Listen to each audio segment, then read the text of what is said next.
My name is Kathy Garrity.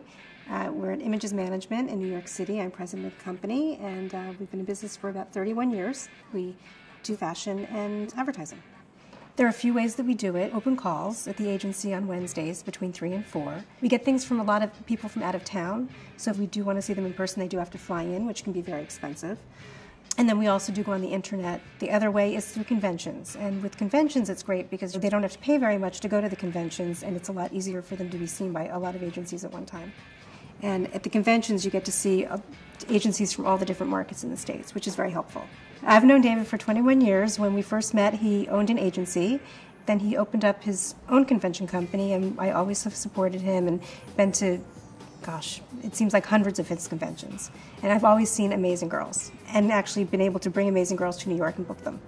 So we're here at Images, and this is my dear friend Kathy Garrity. Here we're standing in front of the men's board, and these are composite cards. Basically, a composite card consists of usually 5 pictures, 1 on the front and then 4 on the back. And it's basically the model's calling card or their business card, so to speak. A lot of people in Middle America get composite cards before getting an agency. What do you think of that?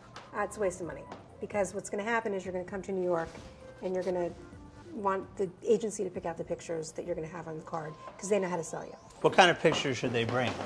Just snapshots. Even an iPad is fine. If we are very interested in representing someone and they do not have money to come to New York, we will definitely talk to them about what monies we can advance to them. The monies that we advance would definitely come out of their pay as they're making money, but we do understand that some of the models who are coming to these conventions do not have the money to start themselves up in New York as a model, and we do have the capability to help do that. The conventions have always been a great way to scout because you're seeing a lot of people in a short amount of time. They're generally between 10 to 15 girls and guys that we're very interested in. So for us, that's a great way to find new talent and very raw talent that may never make it to New York. And this is some of the women? This is the models that we choose for shows and showroom. One face that you may remember here is Michelle Ray.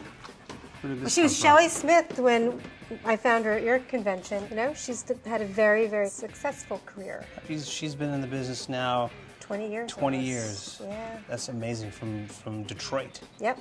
I remember. And she's done Garnier campaign. She was on Guiding Light. This is Shelley's book. Shelley's book. She is beautiful. She was always a special person. She is. Well, you know, the successful models have really great personalities. Oh, she did. How many national commercials did she do? Oh, she's, I would say, I don't know, over 50. What's the age range for most of the girls that you have? Right now, I think our youngest girl is probably 14, but I would say our biggest group of girls are between 23 and 30. Okay. And that's a really big money-making age, too. A lot of the catalogs like girls in that age, and the advertisements. And there's the phone. There's a booking. There's a booking for somebody. Well, almost.